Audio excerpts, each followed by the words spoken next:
Hey there, I'm Heather McKay, and I'm just going to show you really quickly a finished wedding album and walk you through how I lay out my wedding albums for my couples. First thing I'll show you is that this is a custom made book by my top selling album manufacturer, Artisan Craftsman Books, and it matches the wedding really perfectly. The wedding was in the fall in upstate New York, so it was just perfect to have like this earthy cover. And it comes with a nice clamshell box, and it's handmade, eco-friendly, all the nine. So let's just dive right in. So my name is Heather McKay, and I'm a wedding photographer out of Rochester, New York. I'm also a nomadic business mentor for photographers who are trying to figure out how to sell product. Here's my wedding album. It's a final wedding album. This one's beautiful. It's a very large book, 11 by 14.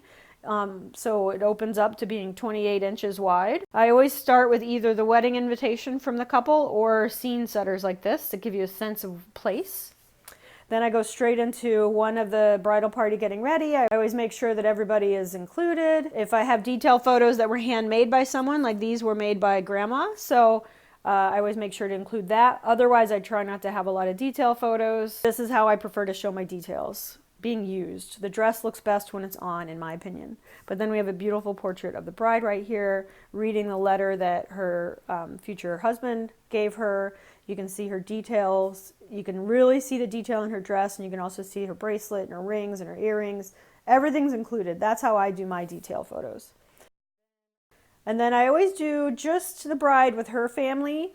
And I love to get the grandparents and the parents separate without anybody else in it, because it's not often you get an updated photo of a happy couple. And then I went into the groom's room and I finished him getting ready. She gave him a card and this beautiful handkerchief, which teared him up, so I want to make sure to include that. Then we got all the guys together. This is what he gave the guys with the flasks, so it's perfect. And then here you go, parents, grandparents. Then we just get the wedding venue. Again, parents watching, brother watching. A lot of large photos. I always have, when I lay out my wedding albums, there's always a key photo. What is the whole point of the page? And then the other ones are just to fill in the story. So that's one reason I don't have a million photos on a page. I'm very clear to my couples that this is how I do it. You want to have the whole point of the page be one photo that's highlighted, and then the other ones are just accent photos.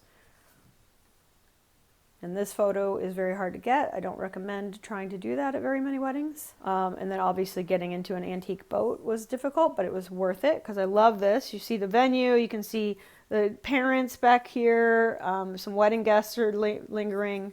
And the venue is not a good looking venue whatsoever, so it was really nice for us to be able to get out on the water and away from that ugly venue. So I took the bride and groom portraits while we were on the boat, and then I had my second photographer bring the bridal party around to this spot and lean over, which is a little difficult to do, but we got it.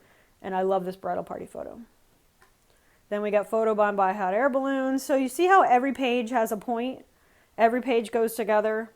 You always have your big photo, and then you have accent photos. Then every once in a while, you need to give your eye a break. Give a little pause, basically, of what was it like to be there? What did it feel like to be there?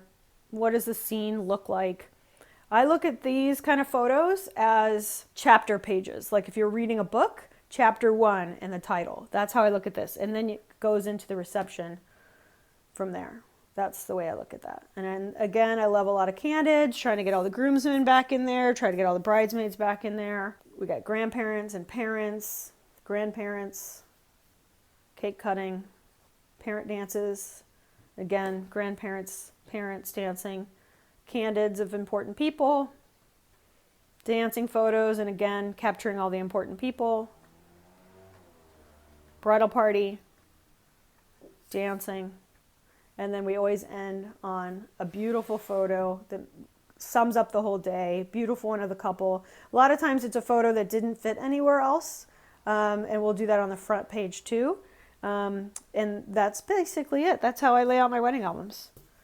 So it doesn't take me too long to design these. I absolutely love doing wedding albums. It's my favorite part of being a wedding photographer. All right, so let me know in the comments if you do it differently. I would love to hear how you lay out your books. If you're not doing books yet and you're a little terrified, I do have a free course to get you started.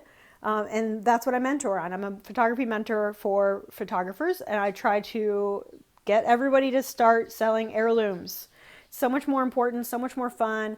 It's nice as a photographer to have a finished piece of work and a finished portfolio, perfectly color corrected, perfectly cropped, perfectly telling a story. I can't stress that enough of how ironically it's so fulfilling for us as creatives to actually have a finished piece of work. And then also for the couple, the fact that they don't have to wait and they don't have to think about it, they don't have to have it as this to-do item list forever. When they would do some small book that would not look anything like this, it wouldn't be the story that this is. So anyway, I'm passionate about helping you sell wedding albums, helping you design wedding albums, helping you with the entire process, client expectations, all the things. So leave me a comment or follow me along on my blog, and you can reach out to me at heather@parallaxlife.com, or you can reach out to me at info@mckaysphotography.com. I'd love to hear from you. And if you like this content, then go ahead and hit subscribe to this channel and click that little bell icon next to it so that YouTube just tells you when I have a new video. All right, cool. Well, happy creating.